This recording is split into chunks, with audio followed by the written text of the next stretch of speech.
Person 86. So, full disclaimer, I know you. So, anytime I know somebody and I do their reading, I ask for the information to be really hard but easy to understand.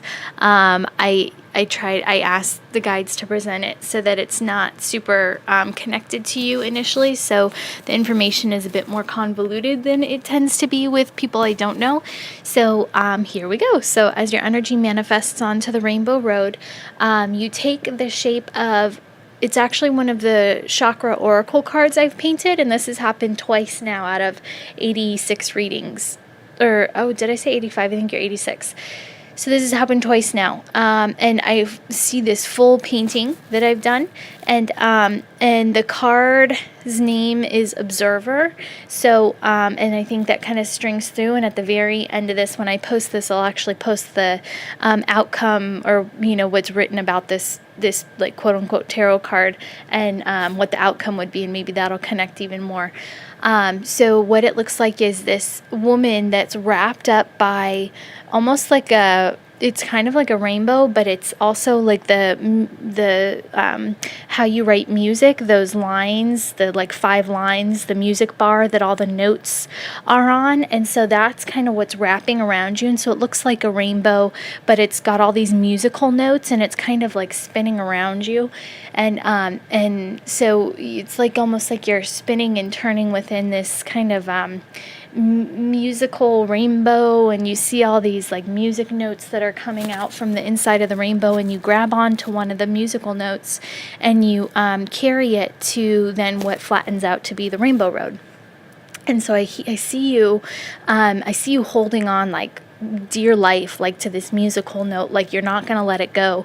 And I'm kind of getting at this point, I see you doing this for a little bit, and I'm not understanding why. And so I'm getting at this point that this is a process. Like that's kind of what's coming up for me, is this is your process, or this is a process. And so I'm getting, music taking you, and I feel like it's very like a spiritual process. Like I feel like the music's kind of leading you. I felt like that musical note that you grabbed onto was almost like a guide or a way to get you to this place that we're going to go through next. And so as you start walking down the rainbow road, I see on either side of you, but really on your left side, I see what looks like windows, or like empty frames on the wall. And it's like you're walking and you're holding again onto this musical note, and you're not letting it go. And it's like actually the musical note's like trying to pull away from you, and you're not letting it go.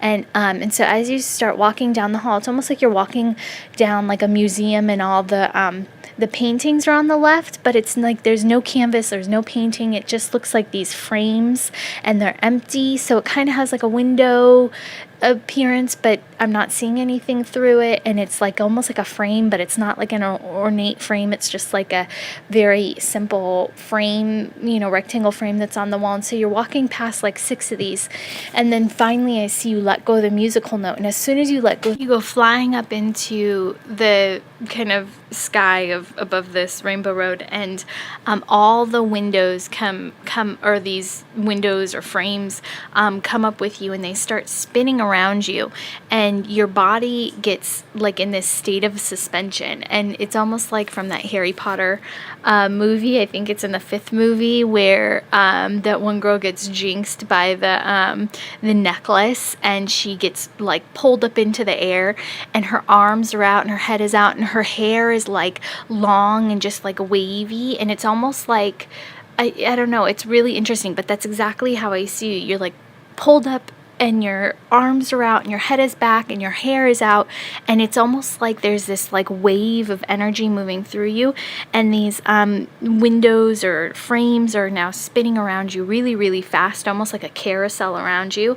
And then I see your body go into like, I see like 6 or 7 different frames all spinning around you, and your body moves into this ball of light, and then the ball of light kind of like sends out energy or light into each of these doorways, windows, frames, and I see what was you in this ball of light in the center of all of this now into like 6 or 7 different balls inside each of these windows or frames. And then so what happens from here is then you and all these frames then move back down to the Rainbow Road, and they're all on the or on the wall now that they were originally on. And I see you walking now and looking, and it's almost like there's these paintings now in these frames, and I see you looking and analyzing these images. And so I'm getting that this is a part of your process, and this is how you can connect and ask questions. And so what I was getting is that to go into meditation, and I would assume probably using music to get you into meditation, and then letting go of the music or turning it off once you're in a state of trance, and then basically getting into this area where you're amongst these picture frames. And as soon as you let go of the music, allow your body then to be in this kind of suspended state where you're running a lot of energy frequency, and you're feeling very kind of very light, fluid. And so I'm seeing you now in this state of suspension while the windows or these frames are all circulating around you. And I see you asking a question. And so this is how I get that you're going to get your answers. And I feel this could be how you develop your clairvoyance more fully. And so I see you asking a question like, what is the next big thing I need to focus on, right? Something, a specific question like that. So what's the next big thing I need to focus on? And so I see you up in this state of suspension asking this question, and then basically letting the energy move through you, and then it pulls out into these doors, which I'm getting are kind of like timeline or lifeline kind of related. And so I feel that the answers then kind of move through your body and go into these portals. And then as soon as that happens, as soon as you ask the question and the energy moves through you and moves out of your body into these 6 or 7 frames that are surrounding you, then I see you dropping back down onto the Rainbow Road, and I see you walking and like looking at these canvases now that hold the answers to your question. And it's interesting because this is kind of how I work in the Akashic records, but it's more like a movie where I get that you're getting these very kind of layered out symbology. The pictures are going to explain to you what you need to know. And so something really interesting, then I see you now walking, and you're now looking at each of these pictures, and you're understanding the story or the answer to the question. And the really interesting thing is now I'm getting pulled to like when you have, oh God, what's that? When you have a precog or a precognition of something that's going to come. So I get this feeling that you can change the outcome too. So I feel like we're working with timeline here, and I feel like we're working with a very pliable, of course, everything in life, we live moment to moment, so everything has the possibility of being changed. But I see you going up, asking the question, and then getting the answer, and then I see you like going through the frames after you get the answer and you've understood it completely. You've moved through the 6 frames.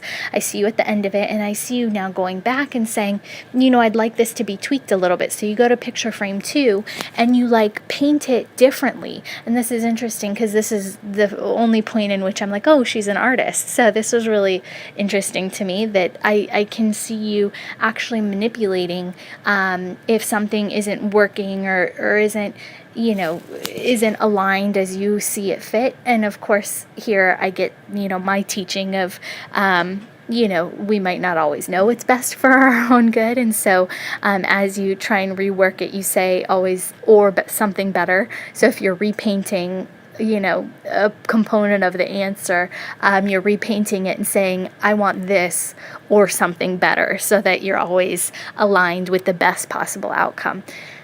And so from here, so this was your process, and I get that this is part of the spiritual process, I guess, for you that can help to develop your clairvoyance more fully. I think this is going to connect you into the 10th dimension, into the Akashic records, to be able to receive and connect into the matrix, and then you're manipulating timelines here. I mean, this is like powerful stuff. So then I see you moving through the door frame.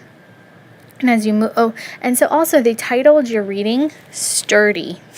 So I didn't quite get what this meant in the very end, but possibilities of what it could be related to. But so then you go and start to move through this door frame, which represents like a portal to the next piece of the information. And so I see you move through, and as you move through, you become like a scuba diver, and I see you scuba diving to like a sunken ship, and I see you going all the way down to the sunken ship, and I'm like, oh, is she looking for buried treasure? And I look, and so there's a treasure chest, and there's gold, and you pick up the gold and you throw it back. So I'm like, okay, we're not like treasure hunting here. And so I see you just moving around, and nothing's really coming to me. So if scuba diving to sunken shipwrecks isn't something you do in your free time, I would assume then typically a lot of the time what happens here in this second portal is we go into chakra stuff. So water is always representative of sacral chakra, and sacral chakra is like passion and creativity. And so I'm going, okay, if we're talking about passion and creativity in the sacral chakra, so what could like sunken ship be? And so I'm getting you're an explorer, and so I'm like, okay, so we're exploring with passion, creativity, maybe she's an explorer. And then I'm getting, okay, what's a sunken ship? Like, what could this mean? And so I then get pulled to like historical like wrecks, and I'm going, an explorer of history, and this is your passion and your creativity. So again, I said convoluted because I know kind of a little bit about you and some of the things you're doing, so they have to really break it down step by step so I don't second guess the information I'm getting.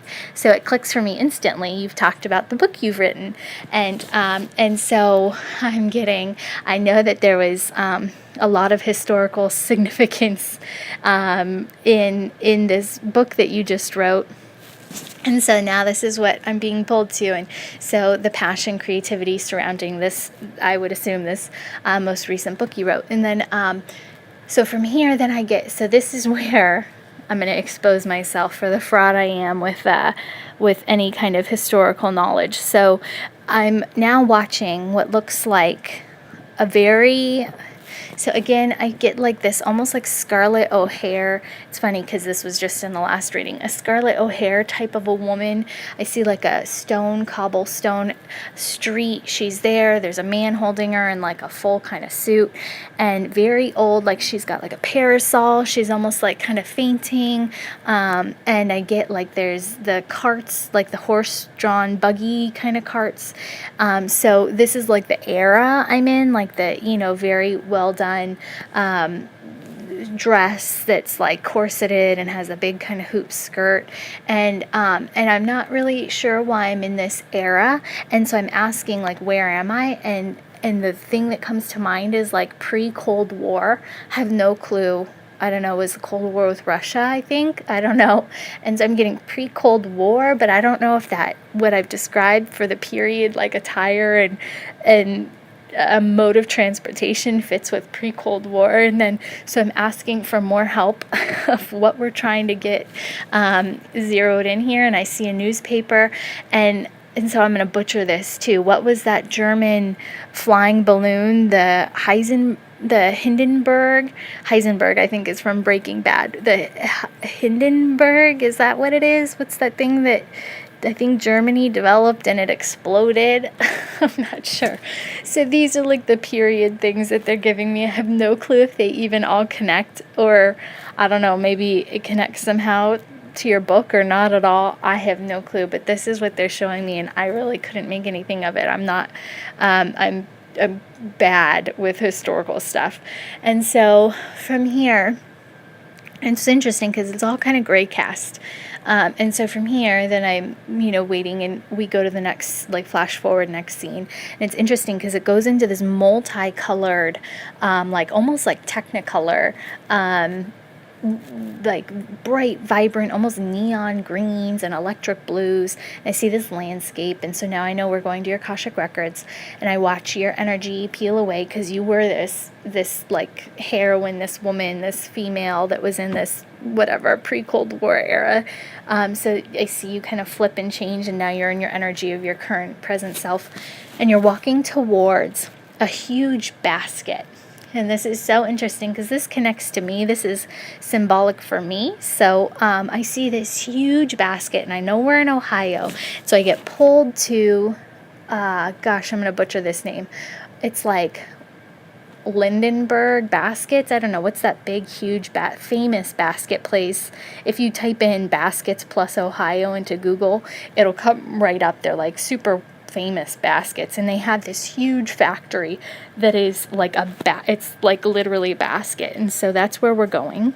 And why I say this connects for me is because I talk of a story that in my history that was the probably strongest synchronicities I ever received in life, and guidance from my guides that appeared in synchronistic things that happened in my kind of physical world, and it connected directly to this basket factory. I had no clue about anything Ohio, and the only reason I decided in the end to move to Ohio for a new job was because when I asked for help from the universe to let me know if this was the right move for me, I went to a Google search, and the only thing I knew about Ohio was this basket factory, because my grandparents and I drove through Ohio, and that was the one thing I knew existed in Ohio.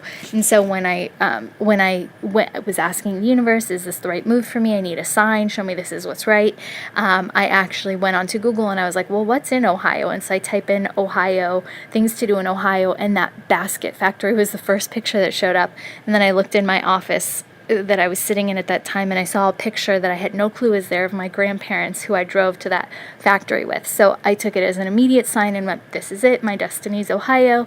And so it was this huge synchronicity that proved itself to me really obviously in my life. And so watching you walk into this factory, I see you move into this factory, and the factory is like shut down. And so they're saying production has stopped. And so I'm connecting now the pieces of my experience with synchronicities and receiving synchronistic occurrences and being able to see those and perceive those in life. And they're telling me now production has stopped and like the factory is shut down.